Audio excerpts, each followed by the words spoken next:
tanpa jamaah, iya. Siapa yang kemudian menjadi jamaah selain imam dan ada yang wakil imam itu adalah mereka yang sedang bekerja di masjid dan di luar gereja, yang lain tertutup. Saya tanya lagi, bagaimana dengan sholat rawatib? Sama. Saya tanya lagi, bagaimana dengan sholat Jumat? Sama. Saya ingin menyampaikan bahwa kaidah darul mafasid muqaddamun ala jalbil masolih itu betul-betul dilaksanakan. Karena Mekah itu episentrumnya Saudi, artinya daerah yang paling banyak terdampak itu adalah Makkahul Mukarramah. Tetapi Madinah pun, Masjid Nabawi juga sama. Saya update-nya lewat teman saya, chef dari Hotel Rotana, hotel terdekat dengan Haram. Nah, Surabaya ini episentrumnya Jawa Timur. Surabaya per sore ini berapa Mas Idin? Karena tiap jam 4 itu update. Tiap jam 4 update saking Jakarta, kita akan mengikuti data dari Jakarta.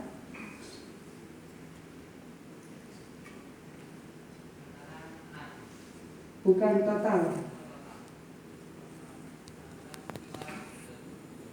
592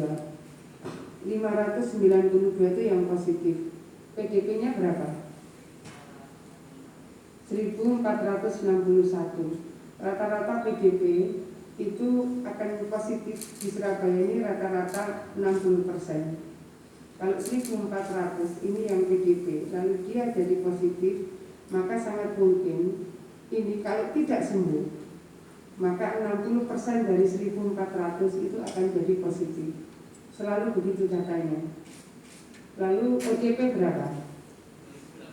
2800 ODP. Rata-rata ODP di Surabaya untuk jadi positif itu 19%. PDP rata-rata 60% positif. ODP rata-rata 19% positif.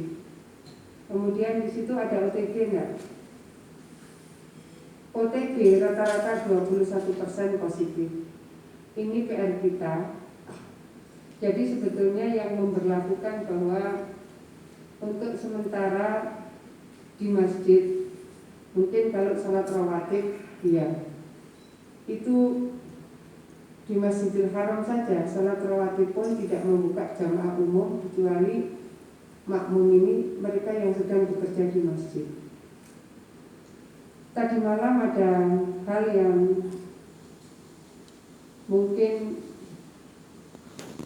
saya sampaikan di Tropodo itu katanya ada jamaah sekitar 100. Kemudian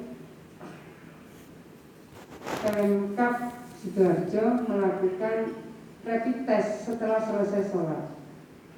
Setelah selesai sholat, kemudian 6 positif. Ini proses rapid test di Tropodo Sidoarjo.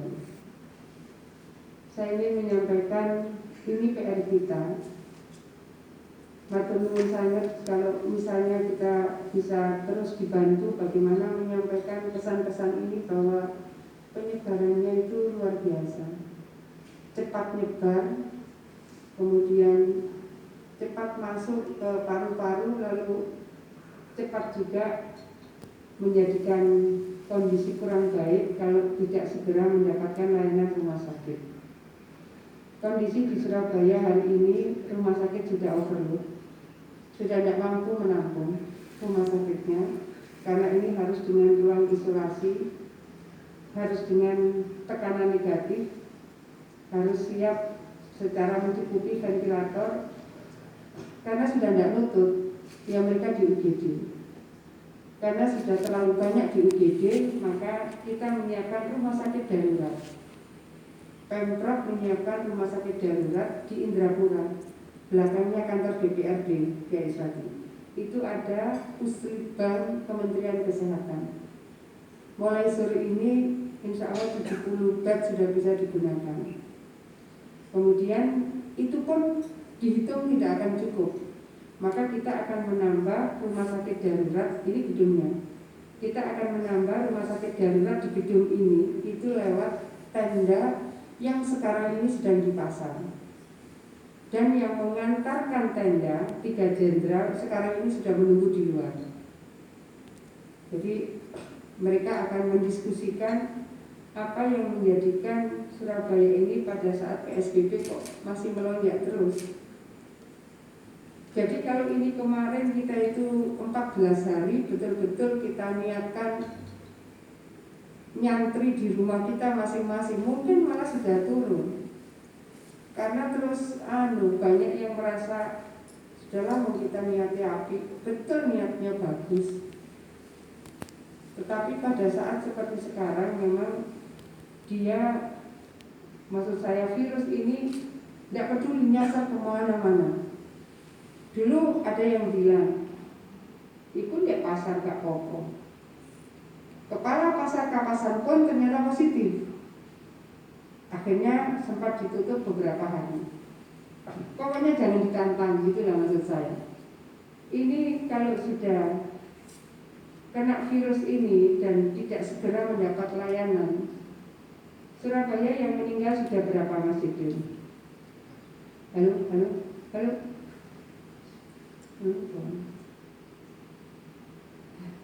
Surabaya yang sudah meninggal, coba data yang per kabupaten itu loh, data per kabupaten. Coba yang per kabupaten biar tahu yang PSBB Sidoarjo yang sudah meninggal berapa.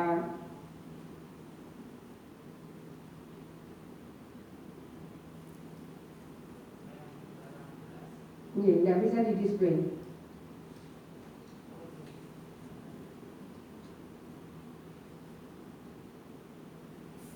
Sambil menunggu itu, data yang sembuh juga banyak, tapi yang meninggal juga banyak. Saya ingin menyampaikan ada yang saya tunggu sebetulnya dari komunitas masjid, komunitas termasuk juga adalah mereka yang memiliki komitmen kuat untuk membangun solidaritas di antara umat Islam. Dan yang saya tunggu itu adalah, sampai sekarang saya tidak tahu, saya belum dengar. Kalau panjenengan besok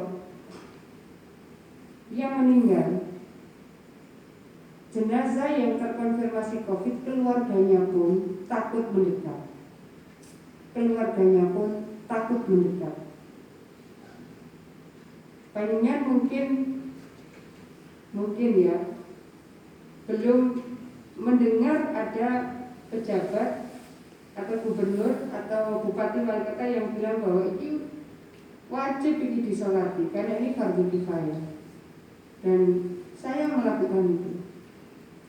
Sampai saya menyiapkan, ada ponakan saya, asal ada yang meninggal saya tanya, kita salat goib, karena kalau salat jenazah di rumah sakit tertentu itu tidak ada musolanya atau kamar jenazahnya tidak dimungkinkan untuk salat jenazah meskipun itu berdiri, atau memang tidak tahu bagaimana kaifiah salat jenazah. Saya mewajibkan, terutama di rumah sakitnya Pemprov Sutomo, Menur, Rumah Sakit Haji, dan termasuk juga saya datang bersama Profesor Muhammad Nuh, mantan Menteri Pendidikan, ke Rumah Sakit UNER. Saya datang, kamar jenazah yang endi, malah sekarang sama Prof. Nuh mau dibikinkan semacam musola kecil di belakang untuk menyolatkan jenazah COVID-19. Yang menyolatkan juga susah cari orang, apalagi meninggalnya di rumah sakit yang kebetulan tidak ngerti bagaimana cara sholat jenazah. Kedua, banyak rumah sakit yang tidak mengizinkan ambulannya dipakai mengantarkan pemulasaraan. Kenapa jenengan kersane di depan itu kita standby-kan banyak ambulans? Satu, untuk menjemput pasien itu banyak rumah sakit yang tidak mengizinkan ambulannya dipakai menjemput pasien PDP maupun yang positif. Kedua, Banyak rumah sakit yang tidak mengizinkan ambulans rumah sakit untuk merujuk dari rumah sakit A dirujuk ke Sutomo misalnya. Banyak rumah sakit yang tidak mengizinkan ambulannya mengantarkan pasien yang positif. Banyak rumah sakit yang juga tidak mengizinkan ambulansnya dipakai untuk mengantarkan jenazah pasien COVID positif. Jadi tidak sederhana. Saya itu sampai karena sempat ada dialog bukan perdebatan apa. Kiai, buat saya dikasih Yai, yang nantang-nantang itu masjid mana? Kalau ada pasien positif saya taruh jenazahnya di sana. Saya ingin beliau menyolatkan, saya ingin beliau kemudian memakamkan. Cari pemakaman itu juga nggak mudah. Pernah dari sini karena kita dikasih lahan oleh perhutani, setelah itu sampai di sana, tempat terdekat itu ternyata 100 meter dari permukiman, berarti nggak bisa dimakamkan di sana. Masyarakat sudah menolak, karena sebetulnya kan ini panjang area perhutani. Cuma kalau arah lurus lagi mobilnya nggak bisa masuk. Arah mobil berhenti itu terlampau dekat dengan permukiman, nggak jadi. Setelah itu kemudian lari antara Mojokerto Jombang. Setelah itu lari lagi. Pengen bisa membayangkan mencari tempat untuk pemakaman itu tidak sederhana. Kita punya 9 titik area perhutani yang tahu itu adalah 1 dan Rangil, 2 adalah Kapolsek. Jadi untuk memakamkan jenazah COVID wafat yang menyolatkan tidak ada. Kalau tidak kita sendiri mentraining, coba ini bagaimana mereka disolatkan meskipun yang menyolatkan 1 orang. Saya sampaikan Kanjeng Nabi itu kalau suhada perang waktu itu tidak dimandikan, tidak dikafani, tapi Rasulullah langsung Allahu Akbar, takbir salat jenazah. Maunya saya ada yang bersuara seperti ini. Saya aja yang ngomong. Dan saya ngecek, pastikan loh. Nek kapan dikira pastikan loh sebelum dimakamkan ada loh meskipun 1. Meskipun saya menyiapkan orang yang salat gaib, tapi saya ingin tetap ini hak mayit itu kita penuhi. Hak mayit. Yang seperti ini Kiai, kenapa kemudian tidak ada suara itu? Itu hak mayit dan itu fardu kifayah. Saya ingin ada suara itu yang kemudian mendukung kami. Jadi kalau ada masjid yang berkenan, ini jenazah ini muslim, tak terkenal di masjid itu, salat ono, baru kemudian biar diantar ke tempat pemulasaraan.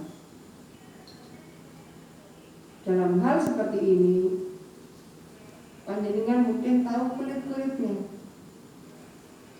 Tapi kita yang ngerti bahwa ini dosa kabeh loh, saya bilang. Ini negara sing nyalati dosa kabeh loh. Jadi tidak semua kamar jenazah dilengkapi musala dan tidak semua petugas di sana itu tahu bagaimana cara sholat jenazah. Ini kita hari ini. Jadi ini bukan persoalan yang sederhana. Menurut saya nggak tahu kalau yang lain. Ini bukan soal yang sederhana. Jadi kalau mau memakamkan, saya berapa kali ada keluarganya, oh ada Bu, alhamdulillah sudah datang duluan di pemakaman. Jadi berapa kali saya harus melakukan monitoring seperti itu. Jangan sampai kemudian semua kita berdosa karena tidak ada yang menyalahkan. Jadi tidak bisa dibayangkan terus ini terus disolatin ya masjid, sholatin ya musola, sholatin tidak ada itu. Khusus untuk COVID ini, Masya Allah. Jadi orang itu pada ketakutan. Nah kalau kemudian kita beberapa video kita, jadi kalau di ruang jenazah sebaiknya sudah pakai APD, tapi sudah langsung salat jenazah. Saya bilang itu adalah hak mayit. Ini adalah fardu kifayah. Kalau tidak kita semua berdosa. Intinya saya ingin matur ini tidak sederhana. Yang terdampak, semua terdampak, seluruh dunia. sekitar 213 negara yang terdampak. Mumpung ini bulan Ramadan, nyuwun pangestu panjenengan, doa panjenengan, kita semua diberikan kesehatan, kekuatan, keselamatan, dan mudah-mudahan penyakit COVID ini segera diangkat oleh Allah Subhanahu wa Ta'ala. Al-Fatihah. Bismillahirrahmanirrahim. Alhamdulillahirrahmanirrahim. Ar-Rahmanir-Rahim. Maliki yaumiddin. Iyyaka na'budu wa iyyaka nasta'in. Ihdinas siratal mustaqim. Siratal ladzina an'amta 'alaihim ghairil maghdubi 'alaihim waladdallin. Kaitan programnya Pak Bumbi kan sama ini. Kepala Biro Kesesnya kan masih sama. Artinya nyambung saja. Pak Udiono ini Kepala Biro Kesesnya Pak Dikarwo waktu itu. Saya tidak ganti. Dia hanya sama. Kalau mungkin ada program yang dikerjasamakan, monggo.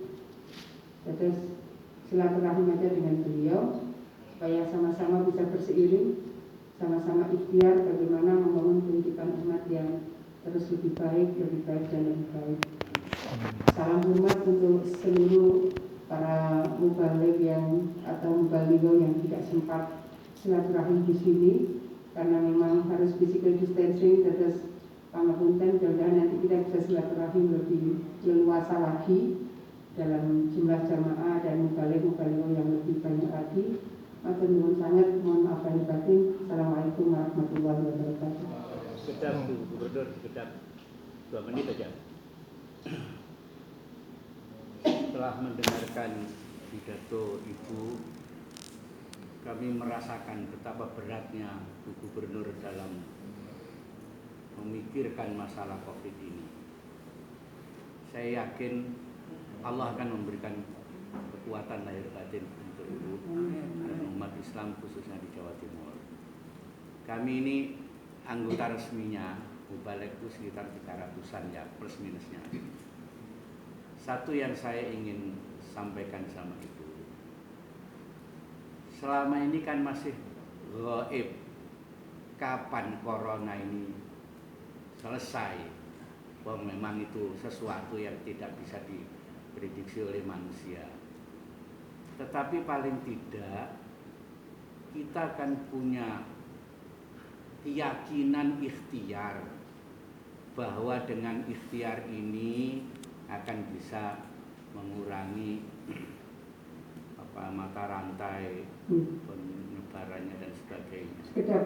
Mas Jibril, saya minta tolong ditayangkan yang dari Singapore University of Technology itu yang estimasi pangapunten, yang estimasi selesai di awal Juni dan estimasi puncaknya di pertengahan Juni. Terus ngeten pangapunten, pernah diprediksi oleh Singapore University of Technology pada 2 minggu yang lalu, kira-kira Pak Pangdam baru ini baru tapi silaturahim sore kita rapat, itu berarti tanggal 27. Tanggal 27 kemudian itu ada rilis dari lembaga ini bahwa Jawa Timur itu mestinya tanggal 4 Juni itu sudah landai, sudah 99% selesai. Juni. Ternyata ya karena kedisiplinannya kurang istiqomah, kurang konsisten. Sudah disiplin tapi masih kurang konsisten dalam artian aku ini 14 dino bisa ndek omah, lalu ingin keluar. Lah ini makin masif pergerakannya COVID ini. Coronanya makin masif. Maka yang terbaru ini justru puncaknya tanggal 20 Juni. Ini baru namanya juga prediksi. Prediksi ini bukan sesuatu yang kebenaran yang yang mutlak bukan, tetapi bahwa dari Singapore University of Technology itu akhirnya merevisi yang tadi yang mestinya 4 Juni itu sudah hampir berhenti, sudah 99% selesai. Tapi kemarin muncul lagi prediksi kira-kira puncaknya baru pada 20 Juni. Sehingga prediksi terbaru ini kemungkinan berhenti itu di bulan September. Artinya secara keilmuan sebetulnya ini bisa dilihat. Nah, bagaimana caranya ini mempercepat supaya bukan Juni puncaknya, Juni selesainya. Ini cara-caranya. Pemeriksaan PCR dilakukan secara masif.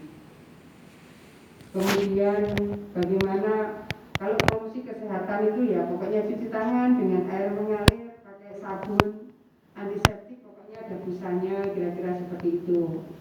Pelacakan secara agresif berarti di tracing. Kalau ada kasus langsung di tracing. Kemudian bagaimana semuanya wajib menggunakan masker. Kemudian PSBB. PSBB itu pembatasan, bukan pelarangan, bukan penghentian. Ngoten.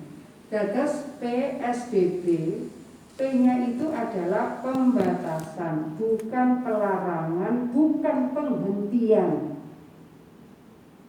Ngoten. Bagaimana kemudian kita bisa memaknai ini dari sisi kegiatan keagamaan, kegiatan sosial, kegiatan budaya, kegiatan pendidikan, kegiatan perekonomian, kegiatan perdagangan. Ngoten. Jadi ada kebetulan salah satu masjid di kampung saya. Pas sholat itu ada nggak di sini Ali? Itu protokol sini, tolong physical distancing. Wes protokol gak usah ngatur. Yang seperti itu teruskan protokol jadi mundur. Nah, saya ingin matur bahwa pembatasan sosial berskala besar, pembatasan bukan pelarangan, bukan penghentian. Kalau sholat rawatib, insya Allah orangnya ini ya relatif standar. Tapi kalau terawih ya memang cenderung padat. Salat Jumat cenderung padat. Jadi cocokannya saya dengan beberapa mereka yang sempat diskusi, saya bilang gimana kalau salat rawatibnya, monggo. Tapi untuk tarawih dengan physical distancing itu pasti orang kan cenderung mepet-mepet gitu. Saya ingin matur panjenengan yang klaster masjid kita tidak buka. Kalau untuk ketemu ini sekian orang baru kali ini, tapi kalau untuk saya memang saya perlu telaah.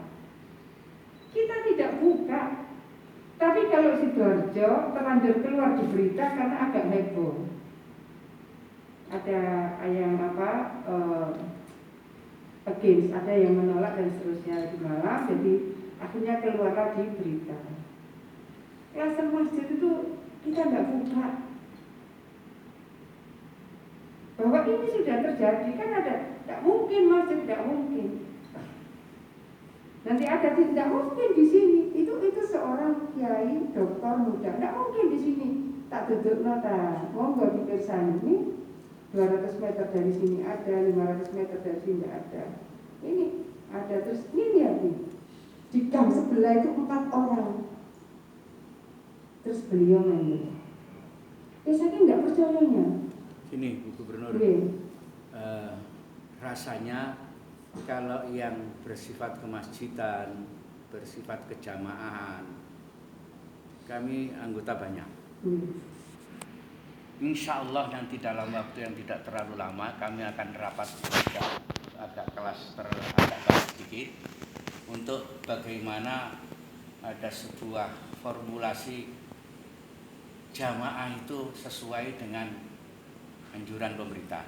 Pasti itu yang masjid yang saya khutbahi, yang saya ceramai, kalau tidak ada istilahnya physical distancing, itu tak atur. Sebelum itu saya sudah ngatur sendiri. Nih bukan 1 meter tapi 1,5 meter kalau nggak terlalu banyak. 1,5 meter sudah. Baru ya yang namanya cuci, pakai masker dan sebagainya itu sudah kita lakukan pada masjid-masjid yang ceramai oleh Baku Mubin ini. Yang gitu-gitu rasanya kok tidak terlalu sulit. Bisa pelan-pelan, tapi ya pelan-pelan pasti wong itu juga tidak merugikan kan, tidak merugikan umat, tidak merugikan keluarga dan sebagainya. Yang paling susah ini, dan kemarin saya ngomong di televisi Republik Indonesia di TVRI, tayang jam ini mungkin saya ngomong, kita ini sudah jelas setuju dengan peraturan pemerintah, dalam hal ini gubernur. Kita sudah setuju banget untuk mengimplementasikan semuanya. Tinggal satu yang kami ini yang ngelus dodo, Bu Gubernur. Bagaimana yang namanya kita ini dilarang keluar, tapi di luar seperti itu masih ada. Ketika ada lampu merah, bukan aja setengah meter mepet-mepetan sudah kita ini antara sepeda motor satu dengan sepeda motor yang lain. Apa tidak bisa dibuat yang kata orang Jawa mesisan, yang namanya lockdown ya, lockdown kabeh wis sekaruan, tapi dipastikan dulu berapa minggu dulu, katakan begitu 2 minggu. 2 minggu ini semua yang bermakna kemanusiaan gak boleh. Jadi semua dirumahkan semua. Jangan. Mungkin boleh monggo. Ini Pak Pangdam sudah tahu. Jadi monggo masih ada Pak Udiono ada itu. Kalau mangke panjenengan misalnya ada tim dari para mubalik begitu, ada koordinator tim tracing. Bagaimana cara mendeteksi? Ada koordinator tim kuratif nanti Pak Dr. Joni dan Pak Dr. Kohar. Saya rasa bisa menjelaskan lebih detail. Kalau regulasi gubernur ini di payungnya, tapi yang mengimplementasikan adalah peraturan wali kota dan peraturan bupati. Betul. Jadi di bawah peraturan gubernur, maka yang lebih detail itu adalah peraturan wali kota dan peraturan bupati. Yang bisa cerita seperti pasar ini, opo, sehari buka, sehari tidak atau apa, itu adalah kalau di Surabaya kewenangannya di wali kota, bukan di gubernur. Nanti kalau lalu lintas di sini berarti areanya Poltabes, kira-kira seperti itu. Jadi memang ada levelnya sehingga nanti mungkin bisa diskusi lebih detail. Pangapunten, ini saya punya tamu 3 jenderal dari Jakarta lewat darat. Beliau memang rencana akan koordinasi terkait ini juga. Kembali matur nuwun sangat. Pangapunten, assalamualaikum warahmatullahi wabarakatuh.